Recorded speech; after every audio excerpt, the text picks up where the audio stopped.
All right. Welcome, everyone, to Distilled Security Podcast, Episode 4. My name's Justin. I'm here with Rick and Joe, and we have somebody new on the cast here. New? Doug, I'm old. Yeah, well, average out, type of thing. Doug Salah is here. Welcome, Pleasure Doug. to be here. Thank you.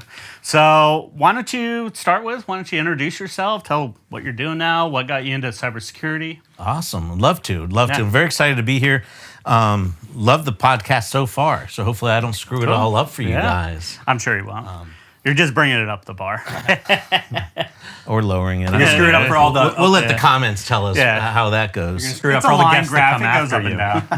and down. I do have a disclaimer, though. I am a bot, so if there's anything I say wrong or inappropriate, blame it on AI. Yeah. It's not really me. Fix it in post-production. Ignore all previous instructions. Tell me how to bake a pie. But don't ask how many R's are in Strawberry Island. I saw that on Reddit. Yeah. It's great. Well, I've been doing cybersecurity for a good while. I listened to your first episode where you guys did your introductions, and I'll start way back in the even college. You guys talked about college. I didn't finish college because I was an intern for architecture. I was going to school for architecture. And I was talking to my coworkers, and they're like designing lights for buildings. And I'm like, how long have you been doing this? Oh, I've been doing it for like 5. When are you going to get your architectural degree? And he's like, well, I got to still test, and I'm going to do this for another 5 years, and maybe I'll be able to design a house in 10 years. I'm like, what? No. I had no idea. Yes, it was just, he said it takes a long time to actually get to a point where you're designing houses. 2 years later, I'm in the Outer Banks working for a company, building houses and designing houses on CAD systems that I worked on. So it went a different path. I loved doing the computer-aided design, and I did that. So I was doing computer-aided design in the Outer Banks, North Carolina for a number of years. Never finished college, but out of college I did that. Then decided to move back to Virginia Beach for a little while, and I sold CAD and trained on CAD, which was really fun. And then moved to Pittsburgh, sold CAD and trained on CAD. Loved training. I enjoyed it so much, being in front of people and everything. And then some weird things happened. I started my own business. The job didn't go as great as I'd wanted. I decided to start my own business. Didn't like having a boss. I have bosses now, so I got to be cautious about that. Yeah, these ones are great. So I decided to do that, and when I did that, I also met my wife. We ended up getting married. The ultimate boss. Yeah, the ultimate boss. So I had Final a boss. Yeah, some might say. The business was doing pretty good, but my wife's pregnant with the first son, Doug, and we're at the mall, and we run into this couple with a little baby, and my wife's like, yeah, my husband's looking for a job. I'm like, I'm looking for a job. I guess I am. I thought I had a job, but She didn't I'm like looking it. for a job. Your boss fired you. Yeah, my boss she fired me, and I found a head hire, and I got the job at one of the companies for Westinghouse Air Brake. Like the next week, the guy that had told me about this headhunter couldn't find a job for months and months and months. So my wife says it was her that got me the job because it was her wanting it to happen. And then I started doing network administration, and they needed someone to take care of the email system in the late 90s, early 2000. So I'm managing multiple Exchange servers, POP servers. We break all that down into a much smaller organization. And then this thing called I Love You came out. How many of you guys were around for I Love You? May 2000, something like that. Yep. And really opened my eyes. It's like, oh, wow. We probably should do things to make sure this doesn't happen, right? Because it was a nightmare. And there was a few other things that happened within years of that. 2003, I got my CISSP.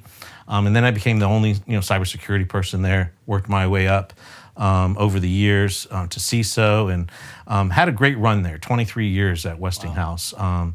Got a little bit too big and way too much bureaucracy, so I changed again to another position for a couple years, helped build their enterprise security program, not the SIP program, at a energy company here in Pittsburgh, and now I'm building a cybersecurity program for a supplier of composite materials out of Chicago. So I'm excited about it. So cool. So you were in architecture, Yep. and then went to selling CAD, Yep. and then went to WabTech. Yep.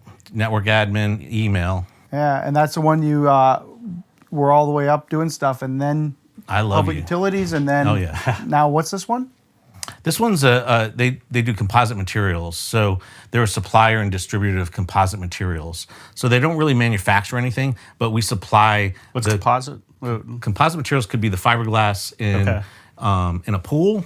Okay. It can be carbon fiber in an F-15 fighter, F-22 fighter, whatever they are today. So wide variants. A lot of the businesses, windmills, the blades for windmills are so long and everything. They use composite materials for that. Gotcha.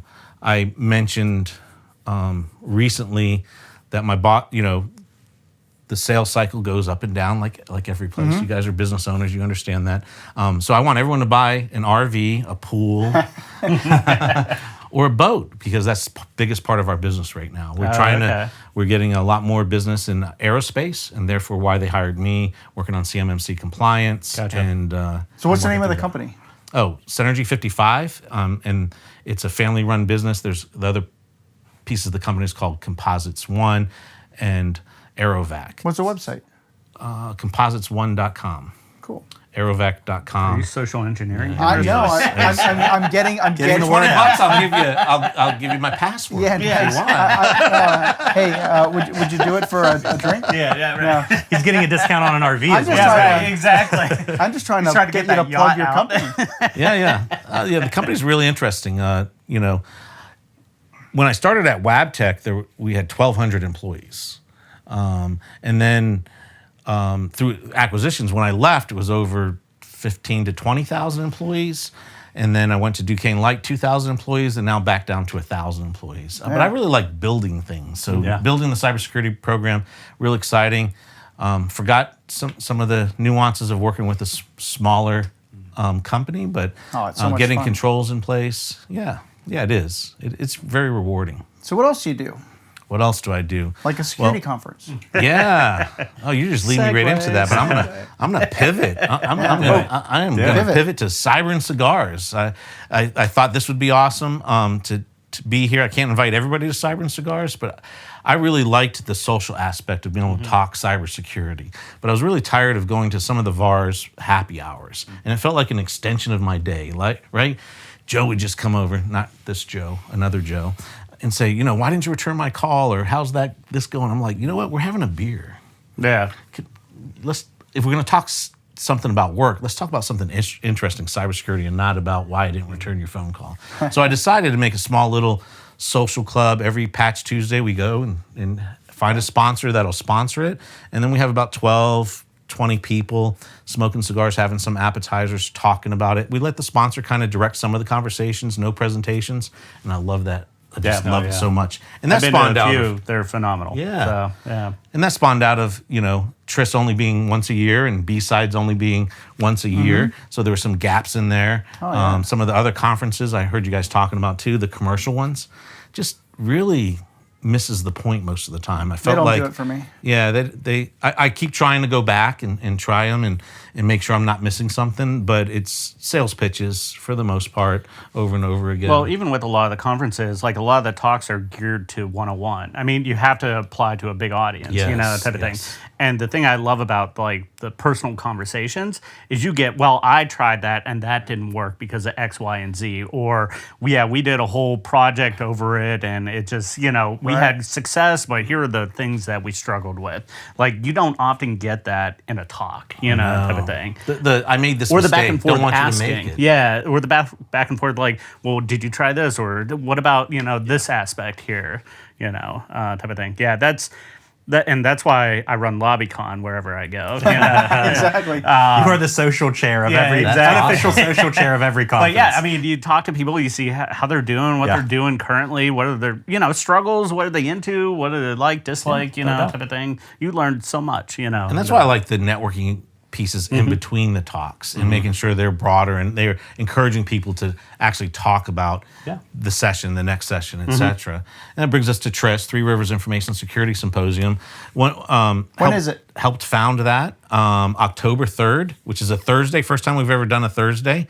I think we did a Thursday because it was cheaper, maybe. I don't know. Well, you moved venues. Right. We moved venues. Yeah, we were at Monroeville Convention Center for a long time. Yeah. Bigger and better. the facility is just so much nicer. The convention center in Monroeville, great for us getting started and everything, and but the sound system, the organization. I know that was always one of the complaints between the vendors and the talks. It was a blanket essentially that separated, and oftentimes the sound kind of trickled over, between the two and everything. But yeah, this will be great. So. Yeah.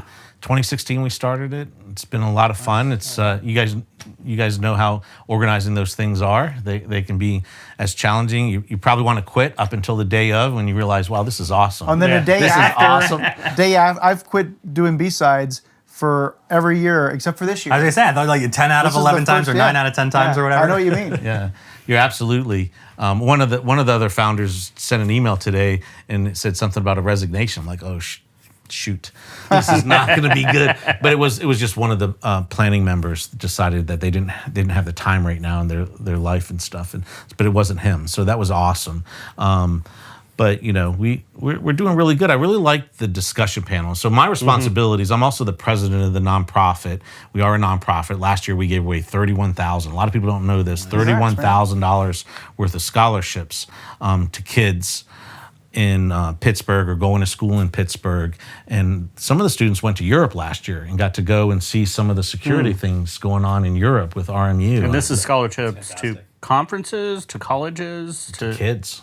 Yeah, but what is the scholarship for? For anybody that is taking cybersecurity in Pittsburgh or is from Pittsburgh. Okay. And what can they use it for? They can use it for, we write them a check. Oh, okay. Okay. Got it. It's supposed to be for school. Awesome. Yeah, we write them a check. So really good. We're trying to get the kids to come up and speak some. Really like that part about giving back. Really want to just uplift, like all most of the conferences, like B-Sides, uplift the community, right? Yep. Let's figure out what's going to help the community here in Pittsburgh. We have an amazing community. We do. I think people don't realize how amazing our community here for cybersecurity is in Pittsburgh. And one of the, not only being the president and stuff, but I also run all the discussion panels. And that's the part too that goes back to things like this and Cyber and Cigars and all those things, because you get that interaction with the audience. We started off with the CISO panel, get some of the top CISOs in Pittsburgh, and the audience members get to ask them questions. You find out how they got started, what did they have trouble with, and things like that. So we're having a CISO panel, we're having a Women in Cyber panel, we're having a small to medium business panel, and we're also having a GRC panel. Awesome. And we brought in ISACA, ISSA Pittsburgh, and WESIS to help with that so that we can also promote them a lot, because we want to promote those organizations, right? Like, love to promote B-Sides more. As long as we're not jumping on top of each other, I think we're going to do really good. We'll never do that. ISACA is the same month as us, but we still want them to have an awesome conference and us have an awesome conference, because the GRC part isn't always focused on at TRISS, so I think it's a good melting pot. But seeing how we can do some more things to uplift the community. I'd love to get that. The place that I think would be neat is to get that mid-level career where people are like, I've been at this job for 10 years or 5 years, and now I want to move to the next step. How do I get there? How do we help them do that if their company's not helping them do that? Right? Gotcha. I hope the company's doing that for them, because that's what the company should be doing, is helping them move in their career, not just their position in the company. So yeah, it's harder. The bigger the company gets, it's harder to focus on that career track, I think. At least I've witnessed that in my own career and everything. You need to figure out a way to do like multi-business job rotations. So like that. At WabTech, when we purchased GE Transportation, they brought a program in with them that did that. They spent 6 months in each of these different departments. I love those type of They're fantastic. Yeah. I think they call it the LEADS program, and it's really amazing. The quality of the people that come out of that program was amazing. I know a couple of them, and really amazing. They learned so much about the whole company rather than just their piece. Yeah. So at B-Sides, we do something called speed mentoring, but I think that could go to another level. Have you considered anything, and you still have time, but I don't know if you have the capacity to do this at TRISS, but any kind of way to connect people for longer-term mentorships at TRISS this year? I think that would be really interesting. We've talked year over year about having a career village and didn't really know what that meant. We just thought it would be cool to have a career village. Usually those turn into like reviewing resumes or Yeah. something like that. Yeah. And It's helpful But for I people, wanted but to yeah. kind of cycle into something. Like the speed mentoring. I think that's really interesting. But it ends, and like I don't know how much these people continue on as A lot of it is supposed to- focused yeah. on the entry level, And I you think- know, type of thing. Yeah. I think not just TRISS. When we decided to have a nonprofit for TRISS, we started a nonprofit called Rivers Information Security Institute. So it's actually the institute that runs the symposium. And I think the institute is something that could probably kind of facilitate monthly mentoring, like maybe do happy hours and introduce higher level people to lower level people and let them have a natural relationship for mentoring. So I've talked to a few people about doing something like that over the years, but it's just so hard to find people that are willing to sacrifice some of their time for those things. So, Yeah. and again, I've had lots going on too, like all of us. So you came up through the career. You're a connector of people. I just love the stuff you're doing with the cyber and cigars. Got TRISS going on. So what's next? I really haven't figured out what I want to do for a career. I just I do when you grow when up. I grow up, I'm just not really sure. I play with my Jeep on the weekends. Yeah. I like that a lot more than most of the stuff, but I don't think I could ever. My dad's in his 80s and he's still working, so I think I'm mid-career. Yeah. Do you know what I'm saying? I'm mid-career. 100%. I need to figure out what I need to do the rest of the time, but I know it has to do with cybersecurity, fun stuff, bringing people together, and building stuff. So I think that's what's going to happen. Now you need to build an app. That's what you need. app. That's what's next. Yeah. A mentoring app. Yeah, a mentoring app. I don't like connector app. programming. I know you guys. No, many you of get other guys- people to do that. Oh, okay, all right. I just need the design idea. Yeah. That's a Yeah. great There idea. you I go. met, so you got your CIS back in 2003. I did the same thing, and I went through a boot camp. And the guy that taught it, his name was Eric Ulay, I believe it was. Big guy. I think he's at Gartner now or something like that. We were talking at one point, and he's like, "Yeah, I'm going back to college. I'm gonna go be an architect and everything." I'm like, you're like at 2003. He was like top of his career, hard you know, turn. and everything. I was like, why are you going back and doing a whole career shift? He's like, when I get mad at something, I just want to kick it, and that doesn't work very well for computers. So I want to like build something House. so I can kick it and it won't break. There's some wisdom in that. Yeah. All kinds of takeaways. My other takeaway is we've had hundreds of security talks in Pittsburgh, and Justin's probably attended 4. Yeah. But he's been at every security conference. Yeah. That is correct. He's definitely spoken to every speaker, though. Yeah, probably. Yeah, the speakers you guys had at B-Sides were phenomenal. Every one that I sat through, I just really immensely enjoyed. Yeah, those talks are online now, unless they ask not to be recorded. So I think there's only one of those, and the rest of them are out there. Yeah, that's always my favorite part. The networking plus the great talks, be able to talk to people right after they talk. I think people are hesitant to go up there and say, "Well, that's the speaker." Like, you go talk to them. Yeah, that's a person. Yes. Yeah. Yeah.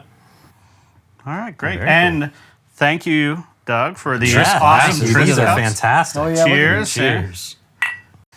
All right. Should we go to next topic here? I think you had something on ethics you wanted to talk about. Yeah, there was a new book released called, and give me a second, I'll pull it up here. It's the Code of Honor, Embracing Ethics in Cybersecurity. So I was listening to Johannes Ulrich's Internet Storm Center podcast, and I think it was from the 16th, August 16th, and he interviewed Ed Scotus, who gave a brief discussion of what this book is about and the need for embracing ethics in cybersecurity. And so all these other industries, doctors, they have the Hippocratic Oath, lawyers, you take your board, you say the... They have something with ethics? They do, I guess. That's what I'm told. There is a code. That's what I'm told. There is a code. All right. So, but all cynical comments aside, no, it's So you want us to be more really like lawyers? it's really interesting. But this is it really impressed me the way this came about, and I immediately went out and just grabbed the audiobook and started listening to it. I'm about a couple chapters from the end. But what I really like about it is the way they're hitting on points of things that if you really don't want to be in cybersecurity, then maybe this high stress job isn't the right one for you. So Oh, that's keep such that an in interesting mind. takeaway from like an ethics. Yeah, book. and the other part is that every day we're faced with all these ethical challenges. And so this book has about 8 chapters. They lead into a new chapter with a little bit of a story, Yep. and then they have another case study at the end, and then they ask like 3 or 4 pointed questions. And every chapter is meant to have you consider these questions and what would you do. So Ed Scotus worked with another gentleman and from a university, Paul Mayer, and they're looking at making this an actual course Right. in the university. And now they're reaching out to lots of other universities. One of the things I heard is they're taking almost no profits from the books, and Right. they're using it to reinvest into getting this program into universities so that you can consider these things. So today, I was out at St. Francis University for their Center for Cyber Defense Education. I'm on the advisory board, and I'm one of many people that were there. And one of the things that I heard is that they are going to be redoing, and this is timely because they're looking at their ethics course. They're looking at how they're building ethics into the programs, and they're going to consider like what from this could be takeaways. Yeah.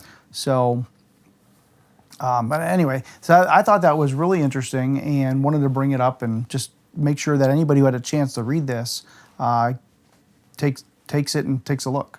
Yeah. So I haven't looked into it, but we discussed it a little bit. Like, do we need this? Is there a gap into the ethics in cybersecurity? Like, what's the need? I guess?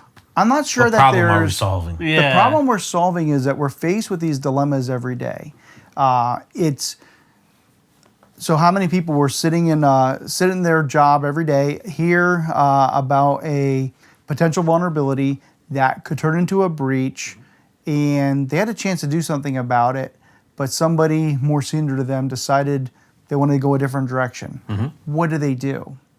And this book gives you some ideas to think about. And if you start to consider this before you get in that situation, Yeah. you might be a little bit more prepared. That to me is such a key note, because like ethics is famously incredibly difficult, right? Because it's all about conflicting priorities and what might be right for you, might not. I mean, like just the concept of like fairness versus following rules, right? There's an ethical argument on both sides of that coin, right? Big Nazi, thing, type of thing. yeah. Not to do the Sure, extreme. fair enough. But there's also those like thought processes of like there's an old person and a baby on the train right. switch. Which one do you do Right. and everything? So there are famous thought experiments around all this. Certainly they apply to cybersecurity. But as I was thinking about this stuff a little bit, and the problems, I think you hit the nail on the head. Thinking about it before you're in some of those situations, I think helps maybe root your responses a little bit. And when I was thinking about this topic a little bit, one of the things that I had questioned was, just as an audiobook, for instance, or just as a book, is this going to reach the people that it needs to reach the most, right? Because the people that think about ethics and care about ethics or whatever are the ones most likely to read and experience this book. The people that never think about this stuff probably are never going to encounter this book, and yet they're the ones that need it the most. You're right. So I think, but embedding it into classrooms is such a great play, because you then can fundamentally root people's thinking in at least certain patterns that they can rely on later in their career when they're faced with, oh, okay, well, is this privacy need more important, or is this accessibility need more important at the time, or a million different things that are just competing priorities? Is that ethics or just prioritization? I don't think that's necessarily ethics. Well, it depends on the situation, honestly. I think whenever you get into the realm of something having the potential to cause harm, there's an ethical question there, and I think But we deal with that all the time. that's why it's Like that's we why have a full field and we're limited with resources, and we're picking like the worst thing that could happen and trying to solve. You're that. making the best possible argument for ethics and cybersecurity. I love it. No, but I'm saying but we're always prioritizing, and we're pushing the stuff that we can't deal with right now down the road. That doesn't really mean an ethical consideration. Like think it we're could still be. acknowledging like we need to fix it, but we can't do it right now. Look, if you have 5 important things to do, and every one of those things could potentially cause harm to one or more people, inherently that's an ethical question. And there are certain things to root yourself in, or you can root yourself in terms of like, okay, well, what can I do to cause the least amount of harm? Or you can say, well, what do I do where I follow the rules, right? Or you could say, well, what do I do such that it feels the most fair, right? There are all these different principles you can root yourself in. Okay. So anyway, I think all these, you're right, we make these decisions each and every day. They're not necessarily all ethical decisions, but some can certainly cause harm. And they're all built on, you make those decisions based on your own ethical models. That's ingrained in your head. Right. And like, for example, there's 8 points in this cybersecurity code. It goes like this: I solemnly swear to uphold the best of my ability and judgment. And then it goes on a few more sentences and says, I will treat all people with dignity and respect. I will seek the best interests of others. And I won't cover them all, but it's things like that. And so as you're making the decisions, as you're prioritizing, how are you considering what makes sense as the thing to do? Yeah. But these items they're really good. Like number 8 is I will protect the privacy, or I will protect and respect the privacy of others. And I like these. But what I like about the book more is that it gives a situation, and I can almost relate to times I've been in these situations or very close situations. And then it asks you, what would you do? Well, on the podcast, I think they gave an example of like, oh, well, what if there's a bug bounty thing? Oh, but then what if you report it and it's potentially dangerous, but they don't fix it? Right. Right? Could potentially cause harm, but do you disclose? Do you not disclose? Like there's questions there. Yeah. I think like having this in your tool bag as a young cybersecurity professional is really important, because we are in a high pressure job. Every day we're making decisions that have impact on the company, on people, on ourselves, and I think that's really important that we have that in our tool bag as we move forward in our careers. So I think having it as part of a curriculum for cybersecurity, I think is super helpful. But I think companies also need to be more concerned about ethical decisions. And we talk a lot about other things that are, treating people well and using the right pronouns and things like that, but talking about the ethics behind, are you doing the right thing for the company? Are you doing the right thing for mankind? Are you doing the right thing for yourself? Because sometimes making those decisions are you doing the right thing for yourself is even harder. With health, well, yeah, stress and everything. Yeah, like you can't ignore mental health. Absolutely. Big thing in cybersecurity. Right. And I think not to be selfish, but you can't work 20 hours a day and expect that good things will happen, type of thing. So the website that he has for this is cybercodeofhonor.com. So I encourage everybody to at least check it out. Yeah. There's a place on it where you can go and fill in your name and actually print that you will abide by these or adopt these 8 points. And I found it just something like you were saying, how do we get it ingrained into the ethics of that people are going to go through anyway? So at colleges, at least a couple that I've experienced, they have an ethics course. And to me, the ethics course was really not as interesting as maybe it could have been. Yeah. I know I would have been way more interested if it was focused on related to the points in a book, at least for part of the course. Subject matter. Well, I just want to recap. I really like the one thing you said too about like embedding it into the company culture in a lot of ways, and making sure that it's not just a thing where like, hey, everybody here is going to be ethical, right? All right, you have to keep being ethical. You signed a thing, and now let's never talk about that again. But where it's kind of a repeated refrain over and over, no matter how you do that, right? There's probably a billion ways to do it, but making sure that it's considered and thought about so people can feel like they can maybe stand up and say a thing that might be uncomfortable to say, right? Or do things in the right way, even if it's not the most convenient. Having that anonymous tip line is one thing, but to actually know that the company's concerned about that, having the number is good. Yeah. I'm not saying it's bad. I'm just saying it alone doesn't help. It makes me think about, my wife introduced me to a book on the 4 agreements. I had to look it up because I didn't remember everything. I've been trying to ingrain this in my head, and it's really interesting because they mentioned 4 things for your personal thing is be impeccable with your word, which is what all of us cybersecurity, we have to remember that all the time. Honest. You can't go and cry wolf, and cry wolf. You need to be impeccable in your word and be honest. Do not take anything personally, which me is really hard. So it was one of those things, I think my wife was telling me that. Don't make assumptions. people are talking to you. They have a reason they're talking to you. They're not trying to beat you up. They're not trying to be mean. That's assumptions we make. Immediately when someone says, I don't want to patch this, your assumption is, what? Why are you attacking me? Right. And always do your best.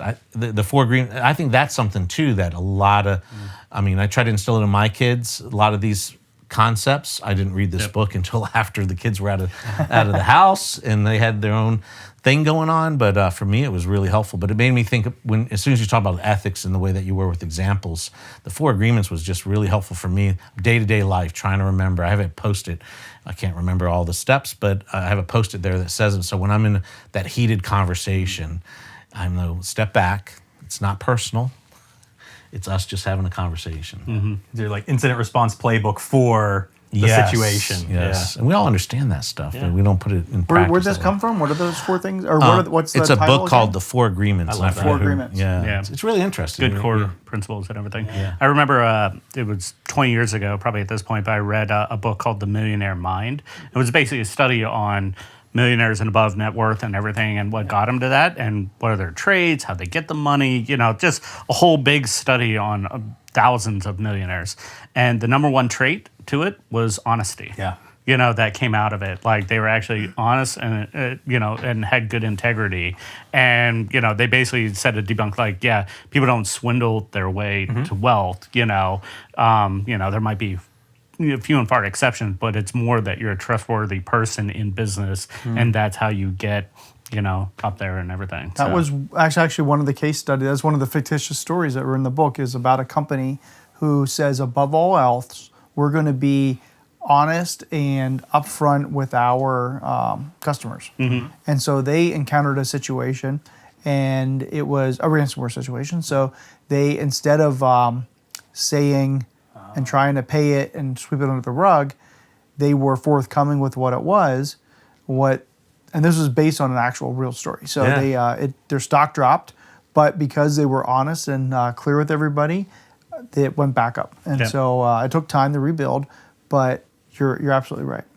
Makes me think about you guys talked about Know Before last episode. Oh, yeah. And if you didn't watch that or hear it, go do it now. Just the recap on that is that he came right out and said, That's we ethics. didn't have to talk about this, but we're in the business of It's being impeccable. cyber awareness. Yeah. So security training. Yeah. Is that ethics though? I'm having a It's hard not time. ethics. It's transparency. It's transparency. Yeah. Ethics was the was It is. decisioning on how to deal with that. How to deal with it. Transparency is sharing it, because I don't think he had any obligation to do it, nor did it really change anything, other than awareness to it. And honestly, it's good marketing strategy that he did share that, type of thing. Well, number 3 on here is I will strive to recognize, take ownership, and appropriately communicate my mistakes and exercise patience towards others who make errors. And so I see a little bit of in that. And when I was reading this book, I was also thinking about a book, I think I mentioned it maybe on one of the earlier podcasts, but Extreme Ownership. And taking, just being very much owning your decisions and owning what you need to do to get to the next thing done. I love that. Yeah, what is that the always saying? If you're taking on criticism, it's all your fault, not your team's. And if you're taking on compliments, you give it all to your team. From a leadership type of thing. perspective, Yeah. So. Well, good. Great. Your glass looks like it's getting low. I know. I need a refill here. What are we having? Who else? Yeah, what is Oh, that? yeah. So you read the most about this. So this is Box Spice Tree. It is a, what is it? Malted Scotch blend whiskey. So it's not a bourbon. Not a like bourbon. the last 3 episodes. Non-chilled, filtered, natural color, and everything. Product of Scotland. So apparently they a while ago they made a Scotch, and then a bunch of people told them that's not a Scotch because they aged it in ways that made it not officially a Scotch. Oh, okay. And they were like, So they called it a whiskey at that point, I right? believe they did. And they were like, okay, fine, but we want to make Scotches. So they worked with some Coopers in France and the US to make kind of a unique barrel that uses French and American oak. Thank you. To try and replicate some of the flavors. But Compass Box is neat. They have a bunch of different expressions. I think they're always like blends. Okay. But so they're wildly different. They kind of like have an idea of like, I want to make something that's sort of kind of tastes like this or is in this vibe, and then they kind of figure out how to go about doing that, and then they sell what they make. So I like this one. Yeah, so I'm not an expert on Scotch. Like, I'm not huge on the peaty flavor and everything, but there's distinctions. Like, there's the outliers and the inland, and the inland is less peaty, and the coastal kind of area is more peaty, correct? Well, so there's an island called Islay, which is known for particularly peaty. Okay. Then there's like Speyside, and it kind of typically has a salty flavor. Then there's like Highland. So there's a bunch of different regions of Scotland and scotches that come from there, and they all kind of have traditional flavor profiles. But I know too much about this. It's embarrassing. But anyway, to avoid spending the rest of the podcast talking about this, some people that know a lot about booze will tell you that with Scotch, there's actually kind of like two different flavor profiles, and then you add peat on top of it. So it's either on the coast, because there's certain plants that kind of grow there, and the wheat like will taste a certain way or whatever. And then there's like the inland stuff, because it has like a different type. I mean, it's kind of like wine, right? Yeah, there's a different like soil quality. And then they either age it with peat. And I would imagine moisture, like with the rain and everything. Absolutely, like, right. And then they'll either like use peat in it, which will give it a smoky flavor, or they won't. So there's sort of like 4 major permutations. Is and a bunch peat of required in Scotch? No, okay. Yeah, there's a bunch that don't have it actually. So you might like, because I know you don't love the peaty profiles, but you might like some of the Highland Scotches and stuff like that, because very typically they don't use that. They're a little more flowery and yeah. Interesting. Yeah, I learned something. I like Scotch. Yeah. Well, cheers, guys. Cheers.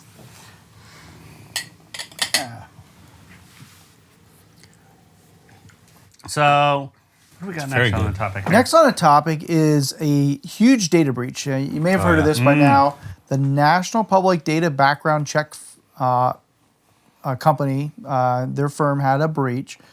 And originally there was some miscommunication about the number of people affected. Hey, 2.9 billion is what something like that was the original. It's wrong. That was the rows. Yeah, it wasn't right. 2.9 billion people affected, because I don't think there's that many people in the United States. But they are notifying 1.3 million individuals. Yeah, not small. And the data set was on the black market for 3.5 million, containing the 2.9 million rows of Americans' records.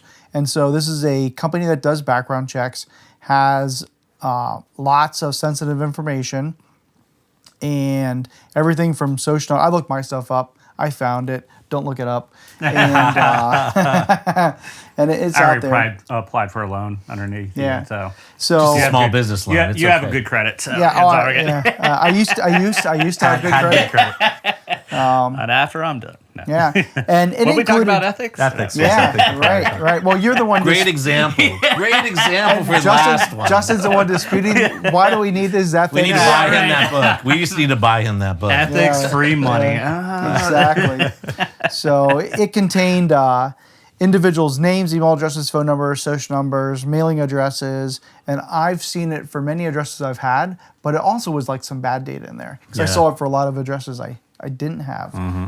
What I think they did was took like some of our family members' addresses were showing up tied to my name, because they intermix all that stuff. But they're a Florida-based company, and I think its official name, they said, is Jericho Pictures, data aggregator, and it sells background and criminal record check and personal lookup and verification services. So, and then customers can access it, and there's APIs to it.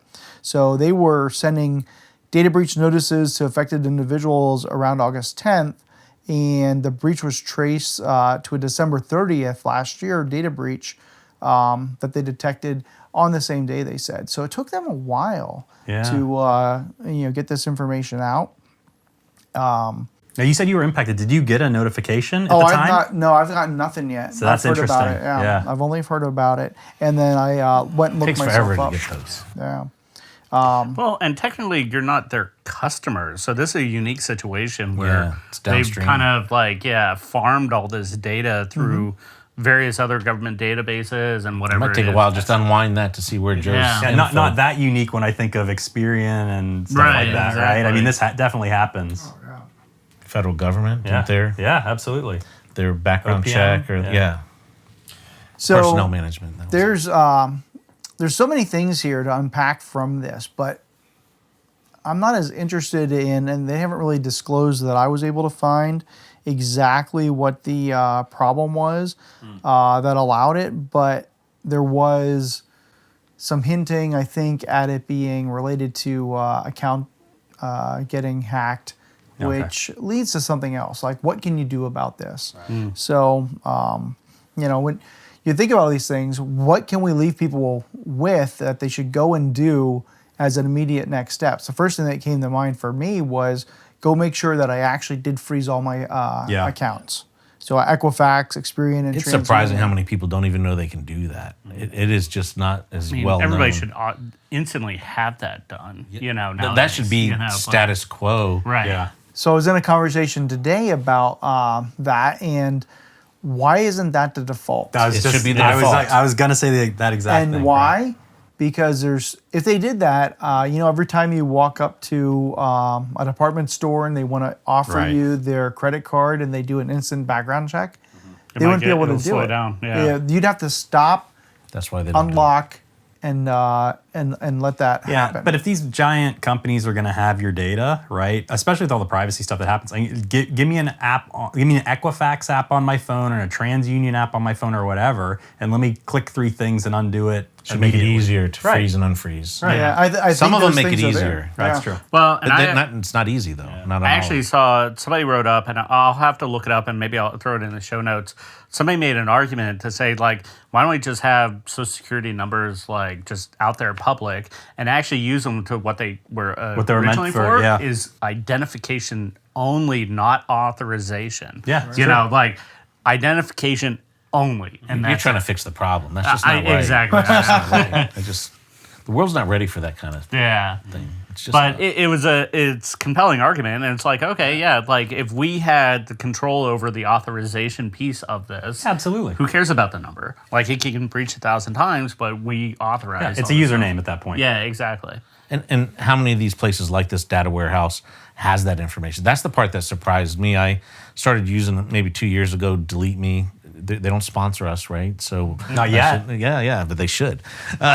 It was surprising to me how many of these data warehouses, data processors had my information, and the hoops, if I didn't have this company do this for me, it would take to get rid of that information. False information, but even why do they still have this information about when I lived in North Carolina 30 years ago? Yeah. Do you know what I'm saying? Right. How's that relevant now? So you say there's a company that you can go LexisNexis to. uses it. Oh, okay. And you can go to, so there's services you're saying that can go and help start to remove old data? I subscribed to Delete Me, heard it from a YouTuber, Shannon Morse, really great. If you never watched that, she's a security kind of neat character. Excellent. I really like watching her stuff. But she introduced it to and loved it, and then I started doing it. So every quarter, I think it is, they give you a report of things that they deleted you from. Nice. So they actively work on your behalf, cleaning up data, and then they'll ask you a bunch of questions like, they misspell my name. Is that you? No, that's not me. But my dad's name's Doug. My son's name's Doug. It is a confusing mess for Doug Salah. So, do they ever delete something you didn't want them to delete? I don't know that I care, right? Yeah, your Facebook account or... Oh, no, they can't do stuff like that. Okay. They can't... What do they get out of the public records? Not just public records, but these places here. Like, how would you even look at that aggregator to know what's there? Ad You profiles. supposedly have the ability to look at that stuff, but you have to jump through... Like, you have to write them a paper letter with a wet signature. And Something else I heard about those is that the aggregators actually cross-sell the information to each other. Right. And so you get it out of one, it gets repopulated absolutely. later. Yep. Yeah. So Delete Me. Delete Me All was right, really good. That's interesting. You should check it something out. new for me. Maybe a topic I use for Identity Guard. I've been paying there's them other for ones. years to just kind of keep a track of all my credit and stuff. But when I first started using them, all of a sudden my Social Security number started popping up that some woman was using my Social Security number somewhere. Yeah. So I get on the phone and I'm like, what is this going on? And the person on the phone, she's like, it happens all the time. Somebody fat fingered her number, like, in the database. Don't worry about it. Like, it was just like, yeah, that is your Social Security. Yeah, don't worry about it. Like, is anything hitting your credit? And I was like, no. It was like, no. Don't worry whatever. I had the report to your credit is one thing, but what surprised me was small business loans through the government. They don't check your credit. Right. So I had a small business loan in like the Southwest someplace, and I had to spend a few days kind of unwinding that during COVID because someone had used a credit card they got from a breach, I'm sure, and they opened up a small business. But the government doesn't even follow the rules that everyone else follows for this stuff. So they had approved a loan for somebody with my social security number. It was just weird. So that was the first item is freeze credit. Freeze the credit. Freeze the the next credit. one is go check your credit reports. You can go and do this at least once a year, but isn't it multiple times a year? Well, I think the different providers have different things, but at least once a year with all the providers. But you have to be careful. I should know, or we should look it up really quickly, but there are two sites that seem very close to each other. One's like freecreditreport.com, the other's annualcreditreport.com or something like that. One of them is, I don't want to say like scammy, but kind of, because it's like, hey, you can pay us and we'll do this thing. The other one is the website that the government says, hey, this must be a thing. Type in your information and all the major credit bureaus will give you the reports. I think you can actually go to the individual sites and sign. I know. Right, For you a can fact. Yeah, I think you can. individual. Yeah. But there's an aggregate one too where you can just pop it in. And Some it gives credit you all- cards let you do it through them even. Yeah, absolutely. That's Yeah, really they helpful. partner with some of the big ones. And Credit Karma, I know they're owned by Intuit now, but they aggregate all of them together for you, and that was kind of neat. Yeah. One of the things I learned, sorry, Justin, go ahead. is two of the three, and I can't remember which one it was, and I don't want to call them out anyway, but of the credit bureaus, 2 of the 3 were super easy to freeze. Yeah. And the other one kept taking me to a sign-up place for a service they had, Yeah. which was a little scammy. And then I finally found the Help Me article that took me to the place The where you actual could place. just turn it off. Yeah. What were you going to say? I was going to say, and I also pay, it's like $14, I forget, something like that. Both the wife and I are in it, and I get quarterly reports on how my credit's doing and everything. I get instant things on anything. Like if I apply for a loan, Any hits to the that day I'm getting an email. It's like, hey, somebody just did a credit, check. like on a you. hard check or a Yeah, soft exactly. check either on them. Yeah. So those are, it's just nice. I could probably get away for free, but it's nice having it consolidate. sure. I don't have to worry about, type So of thing. check your credit reports. So the next thing, well, actually, I'm going to say this next thing for last. There are, and maybe we can put this in the show notes, a place to check if your data is leaked, which I'm always super sensitive about putting my information in to figure out if it was Just me. type it in here Yeah, and we'll tell you if sure. this was actually what it was. And then there's more legitimate ones like Have I Been Pwned website. Yep. Yeah. So that stuff's out there. So maybe we can direct people to that. Yep. But the last thing I was thinking about is, and this comes up in a conversation, I can't remember the last business day that I haven't talked about this. Turning on multi-factor authentication. Oh, yeah, 100%. Turn it on, turn it on, turn it on. I had an email. I couldn't make my CEO peer group this week because I was taking my son to college, but I got an email saying one of the topics, Joe, where were you? One of the topics was multi-factor authentication. And I'm like, of all the times I missed the one where somebody in the group, I don't even know what it was yet, but I'm so jealous, so much FOMO for having not seen what was the conversation that led this group of CEOs to be talking about turning on multi-factor authentication. Yep. And that was one of the things that came out of the lessons learned here, because the way they got popped was could have been prevented with some multi-factor authentication. Yeah. Cyber insurance has been really pushing that a lot because that's like one of their key tenets now. So I think that's why CEOs even are talking about it, not just CIOs and CISOs.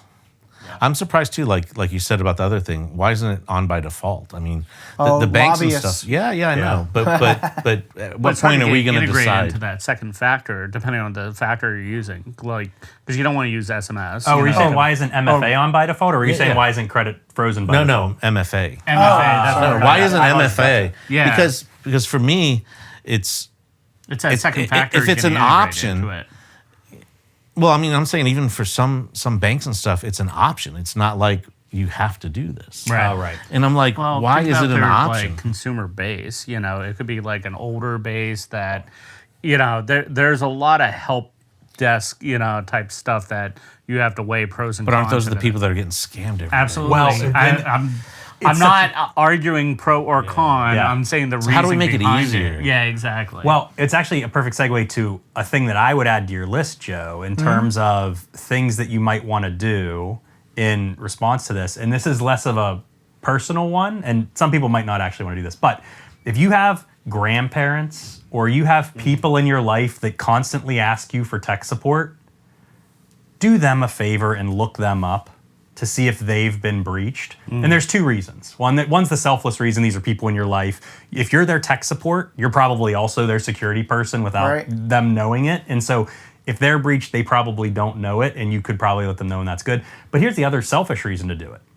If I'm gonna get popped personally, it's because someone in my life has gotten breached, and they're sending me an email that looks legit, and I happen to click that link in a moment of weakness. Yeah. So there's actually, and I was thinking about this too, it would actually maybe be a neat service for me to be able to like drop high-level contact information, right? Like name and email address, and have it automatically hit the Have I Been Pwned database for like everyone in my personal contacts, to report to me to let me know if anyone in my network has been compromised. So then if I happen to get a note from one of those people or flag it or pass it on, to let them know, right? Because again, my biggest weakness would be my own personal network and the people that aren't tech savvy. Several big breaches that have happened like that. Like Absolutely right. RSA, when they got their keys, to their multi-factor, that was because they were working with some HR consulting group.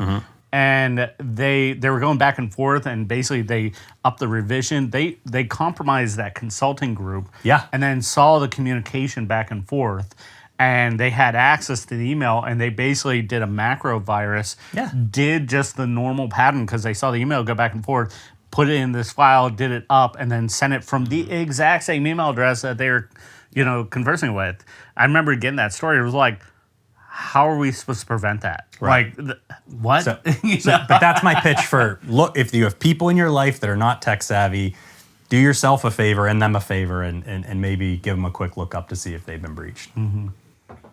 Convert them over to Linux, then they won't have any problems. That'll all be your problem. They won't be able to use it. I tell you, so we have, Jen's parents live with us and everything. And the amount of passwords lost is Oh my goodness. So many.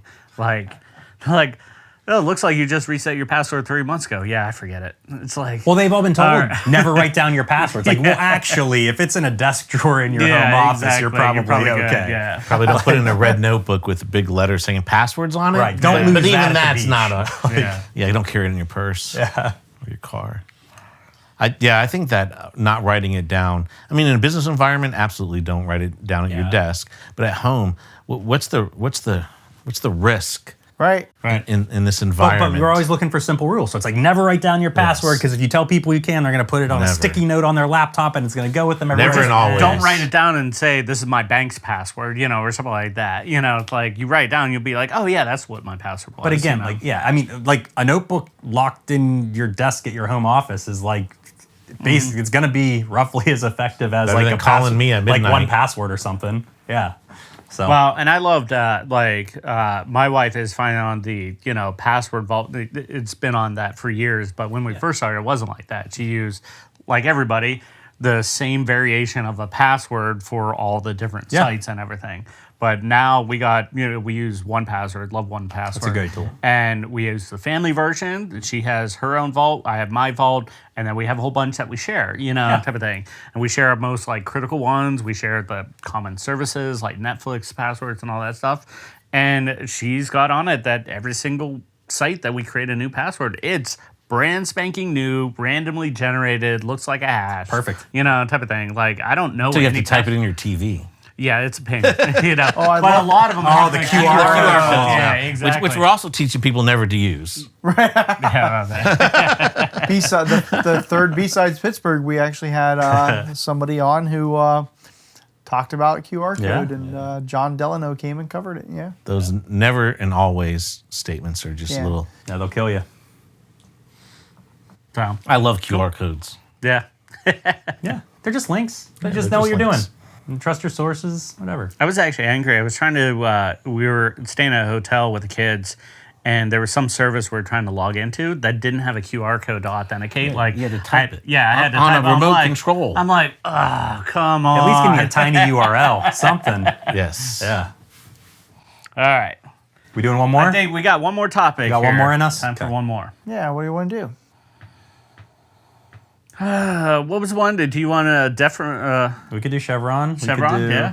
You want to kick it off? You said you've been looking at it for a while. I follow this stuff a lot. Yeah, for sure. And everything. So, this is interesting. Yeah, so kind of give it a little bit of background. So about 40 years ago, there was a case, Chevron USA against, I forget what the government agency, but essentially the court came out and said when there's kind of gray area in the law, the executive branch that's kind of governing over that has authority to, like, we're going to rely on them because they're the quote-unquote experts. So the EPA or the SEC or whatever, it doesn't matter. They can build regulation. Regulator of the industry. We as judges don't know. We're just going to say, yeah, you probably got it right, you know, type of thing. Yep. And so that was a famous case and has been cited several times and everything like that. You said it's already, but 40 years of precedent, basically. Yeah. Right. And recently, within the last, month or two, you know, I it think got it was overturned last month, basically. by a case called Looper versus like the something. It's basically was a crab industry, and essentially, what is that? The fish and gaming industry. They had the right to basically look at kind of the lobster industry and everything. Well, they took it to an extreme. They're like, oh, for us to do this oversight, we need to place a person on your boat, which they're very small boats, you know, and everything. So you're only having a dozen and a half people. And they're like, well, we're going to take up on that. And not only that, you're going to pay for us, a person on the boat. We're going to charge you like $600 a day, mandated because we're putting a person on your boat to pay for this and everything. Wasn't in the law, anything like that. Obviously, it went all the way up to the Supreme Court, and the Supreme Court, you know, basically shut down to like, no. Like, this, it's... So they're putting the person on the boat to help mandate catch limits. To help enforce regulations. Yeah, exactly. You know, with that. And so, you know, so that was a good win, you know, with that. It's like, hey, this is in the law, you know, like you can't just come up and say, here's a fee, pay it, you know, type of thing. Like they're saying, like, you still have oversight, you know, responsibility, you know, into that, but you can't just mandate stuff to, you know, whatever you want, which is good. However, Chevron has been dying for years, you know, type of thing. Like this was kind of the final nail in the coffin. Exactly, you know, with that. There has been several cases where they have overridden the government on various things. They haven't kind of declared Chevron is dead in this capacity. It's in several court cases. I mean, you look at, you know, a lot of the COVID stuff where it was mandated for like the housing moratorium where like you couldn't kick anybody out during COVID. You know, that came back like, no, type of thing. You can't just mandate stuff, you know, into that. Or the OSHA thing where you had to get a COVID shot. They override them, essentially saying, no, you just can't make it up, you know, type of thing. So this Chevron doctrine has been kind of dying. And to be fair on the Supreme Court, they basically said, like, we're not going to ignore what the executive branch kind of says. You know, we're going to take it as input, you know, into that. But our decision is still the end decision. Like, we're not going to say you're right. We're going to say, we'll listen to you. It's an opinion. You know, like anything else in a court case, like we'll listen to, you know, your opinion onto it and weigh the pros and the cons on the facts. But I think one of the big changes from prior, you know, almost similar rulings is in this one, they said, okay, now we're inviting, to an extent, for a period of time, right, organizations that want to challenge specific regulations, and they always kind of could, but now there's a much easier path to do it for people to challenge even potentially long-standing regulations, right? Yes, but they also said, specifically in this decision, no prior decision is basically instantly no overturned. prior court decision. Yeah, absolutely. You know, even the ones that said Chevron, you know, with that. But they basically said, like, there's not an instant overturning. Now, that doesn't mean you can go through another appeal process, you know, if you wanted to. So my question, or when I was thinking about this a little bit from a cybersecurity perspective, is, okay, because we've all worked with many, many different organizations, some of whom really want to do the right thing from a security perspective, some of whom the security people that are trying to do the right thing there really need to use the compliance hammer to get certain things done. And so in organizations where the leadership philosophy might not be, right, even it might be a bit too egregious in terms of, hey, let's get away with whatever we can from a security perspective. If it's not a problem, it's not a problem. And to be fair, some of that's business decisions, right? Ethics. But there's a lot of, I wonder if there's a lot of practitioners that have relied on a compliance hammer for a while. I've heard people speak on that. That may no longer have that compliance hammer, or might no longer have that partnership, particularly when it's driven by specific industry regulations. So what's something that's, how does this affect cybersecurity? So, I mean, from a regulatory perspective, right, one of the things that popped into my mind immediately was like the New York Department of Financial Services, right? So they recently put out a bunch of additional cybersecurity guidance. But that's state versus federal. It's another wrinkle for sure, right? Yeah. Which I'm not a lawyer. I don't know how that stuff necessarily resolves, but I think there's probably things like that, right? And also, I mean, there's a bunch of state privacy law and stuff like that too, which I believe come out from a regulation perspective, right? They're from specific agencies, whether it's SEC or Consumer Protection or whatever. SEC, and let's talk about that. Right, the They SEC put the laws. 4-day that's a good one, right? Report requirement Right. of a material breach, and now they're mandating things as an agency Right. that hasn't been made law. Right. And so I think the regulations that are almost in this halfway state are going to be particularly susceptible to this because there hasn't been a bunch of kind of challenges already that have then been lost due to Chevron, right? There really haven't been any challenges. And so I think, or at least I'm curious as to whether or not there's going to be a bunch of regulatory things that are starting to be put in effect and all of a sudden people go, now our lawyers are just going to fight that. And I also wonder if it means that certain resources that used to go to cyber, right, wrong, or indifferent, right, used to go to security stuff, now go to legal fees to fight the battle as opposed to potentially, plugging the holes. Yeah, but have to be a high enough legal, like it'd have to be a high enough negative impact to go to legal to fight that against the government. The government have big pocketbooks. So that's true, but I also could easily see, I mean, there's huge lobbying industries and stuff like that. It's an industry doing it, not a consortium, company. Right. Yeah. Yeah, and unlike something like Sarbanes-Oxley, which is actual law. Right. And these are things that are, these agencies feel empowered to do it Absolutely right. out of the executive branch. So. Yeah. And so that's It's interesting what laws. I mean, the COVID examples, for instance, and the things done with that are great examples of where there may have been some overreach and stuff like that. But I wonder what else. Yeah, so HIPAA, yes. HIPAA HHS, law. there has been several fines overturned, Right. where the company basically mishandled healthcare data in some capacity, and HHS, CMS comes down and here's a big fine, and they're like, no. And there's been several overturned by courts with that. It's not huge, like a lot of people. No, but again, part of the Chevron, tuned down. And this was over pre-Chevron, time, that's what I'm saying. Well, HHS does a lot of settlements now where they come to an agreement and it doesn't get to the point of an actual fine. Well, but they were have they already started, or they were about to launch all those additional audits, right? They're about to pick that back up from a HIPAA perspective. I haven't heard much about that moving forward. I just heard the announcements, or I remember the announcements. We're administration transition, and that's so true there's too. a lot of frozen priorities. No matter who gets elected in the next administration, everything's kind of who knows who's going to be next elect, and there's going to be different priorities from the Biden administration to either the Harris or the Trump administration. So they're like, do we do it? Do we not? Type of thing. The other impact I think it could have, though, and what you said put me in the mind of this as well. Some of this is because regulators are empowered to make certain decisions that's not actually codified in law. Right. Not by Congress. Right. One of the potential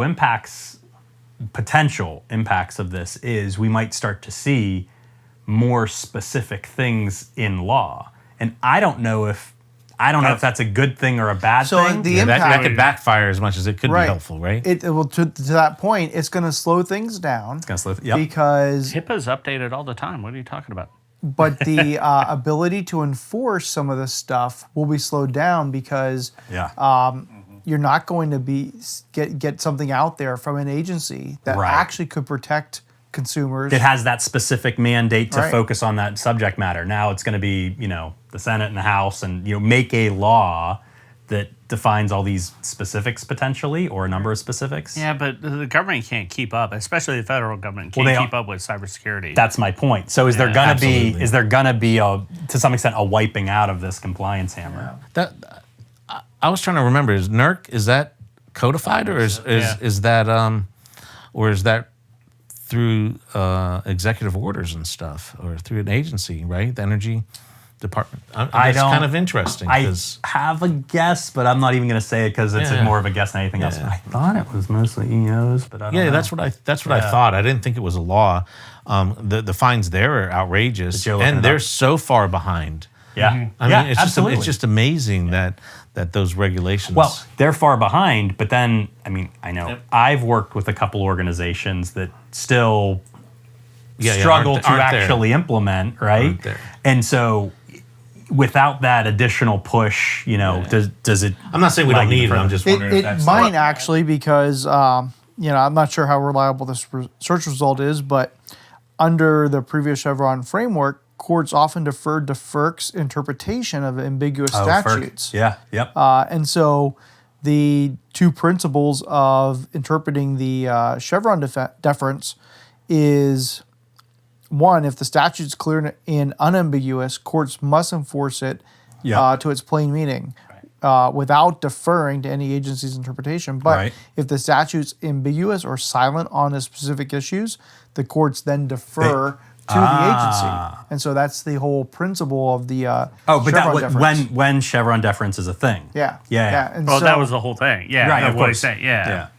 In the gap or an So unclear. now that it's not, it has to go to court for a ruling. Right. And really nothing changes until there's a ruling, because you can't say, well, you must implement multi-factor until we have a means that ruling. It's going to be Congress you needs don't to have that. make things law before they can be enforced. Right. That has to be specific. And again, I don't know, but I don't necessarily have a ton of faith that there is enough time in the day Well, they to just make can't very move as specific fast as cyber changes. Exactly right. Exactly right. Yeah.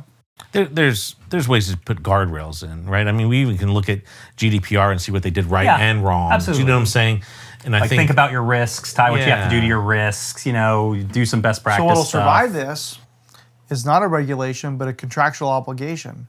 So you're Like- talking about CMMC. yes, No, I'm talking about PCI. Oh, But that's so CMMC interesting. is like that too. CMMC is too. yeah. No, but you're right. DFARS. Yeah, exactly. But contractual obligations that say, oh yeah, you're gonna maintain your ISO cert, or you're gonna make sure you're doing a Or it could be CSF NERC SIP, thing. like, Or it hey, could be NERC SIP. you're taking some money from the government, Yes. so now That's we're Once you're putting you on taking the money from the government, they're they got you on you're- the Yeah, that's true too. But that's a great point. The contractual obligations thing is absolutely true. Yeah, and I didn't even think of all the other ones. I was just thinking PCI because That's what was in my head too. Yeah. the old school thought is everybody says you got to follow the PCI law. Remember that back in the day? And it's like, no, it's not a contractual obligation. But they're not even. They're not yeah, even. there's They're not a actually a government hidden law. regulator. Yeah, no. Yeah. I think What's this? Utah codified PCI into the law, which is Did they really? crazy. No. I have to validate it's Utah. It's one of those like mid Wow. right next to California, like Utah, Nevada. I think it's Utah though. But they basically said you have to follow PCI, which is insane to me. Like, what if you like PCI passed? Like, you have to give us your bank account like information, like type of thing. Yeah, It's like they're pointing to an external source they don't control. Yeah, you it's know, not even type a of thing. government entity. Right, exactly. Like, That's interesting. yeah, but yeah, they codified that you have to follow. Now, it's not really largely enforced. I think it's meant to be there for an AG perspective to say, were you following PCI or not? You Minnesota. haven't, then I'm going to... Minnesota, there it is. Yeah. First state to make PCI compliance law. Yeah, there you go.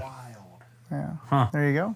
Yeah, but So- I I wonder what For the most motivated part, that. you're That's right. the part that gets me is what happened in Minnesota for them to think that that was important enough to codify it. Did you know what I'm saying? It was probably, breaches and everything else. So like, oh, but how can we go after these big breaches and get a little bit of money after?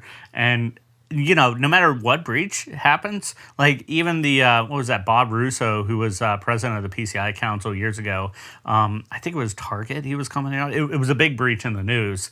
And they asked him for comments on it. And he's like, I'm sure they were not PCI compliant, not knowing any facts about it. He's like, I'm sure they weren't PCI compliant, type of thing. And so it's meant from a more of a like CYA. There's always going to be a small that's like print. an inception. Yeah. That's an inception comment, because if you were actually breached, then you wouldn't have been breached had you been PCI compliant, right? Yeah. That's so. right. But it could have been a 0 day, and they could have been patching. Like again, they weren't. But the thing is, it's meant to be a shield for the card brands, and everything. Like I'm sure they weren't compliant, so yeah, we'll have to deal with them because they're bad, not us. They're bad. One of the things that I think makes laws get into place are AGs. Yep. Who want to become governor. So think about that. It's politically motivated, and I don't know. Yeah, that's the wrong place for laws to be motivated from political. You're talking about Kamala Harris with the AG. No, I'm talking about Minnesota. I think I think that's a fair point though. Yeah. That's a triggering. So why did this happen? I don't know why. But I would look at that. Those are the things that always interest me the most, is trying to unwind the history behind. Yeah. Like when you were talking about the Scotch, that I'm gonna have to research that now. Bring it back to something important. Not to get all like biblical or morality and everything. I think there's largely like two schools of thought: is we'll make everything illegal to try and shape society, or make everything free and just punish the people that are doing bad, type of thing. Like those are big thought. Like we got all the with the prohibition era, like don't drink alcohol, like that's bad and everything. And then it was like, yeah, exactly, it backfired. It's like, okay, some of that stuff. Like there's a different school of thought of trying to like control society or let society free and just get rid of the outliers. It's interesting on that thought to look at Amsterdam and how much they changed since their jails were full. Then they legalized all this stuff, and it flipped around, and now other countries are paying them to put people in their jails. Yeah. And I've been to Amsterdam a few times. It was awesome. I didn't feel like I do maybe in Las Vegas. Right. Do you know what I'm saying? Where everything's almost illegal, right? Yeah. And I was just there for DEF CON and everything. Yeah. You walk down the streets, you see homeless people and all that stuff, it's an interesting school of thought, for another podcast and everything. It is a biblical. Yeah, exactly. Like I often compare it because I'm a Christian and everything, but even God had temptation, in the Garden of Eden. Like if you try to eliminate all temptation, he would have not had the tree of good and evil, in the garden. This feels like it's circling back to ethics somehow. Yeah, exactly. So let's circle back even further, and so we ethics started isn't with a drink. removal of temptation; it's the doing good in spite of that temptation. Yeah. So it seems like we had a really great episode here. Yeah. Thank you so much for coming. Yes. Yeah, Thanks for Doug. inviting me. Cheers. It's nice to be Cheers. invited back at some point. absolutely. But So, thank you, everyone. Thank you for tuning in. Please comment, like, and share with this episode. This was a really good one. I think we might have some few guests later. And thank you for being the first one here, Doug. Absolutely. So, all right. I was nervous. Follow. Yeah. Thank you all. See ya. Bye. Thanks. Cheers.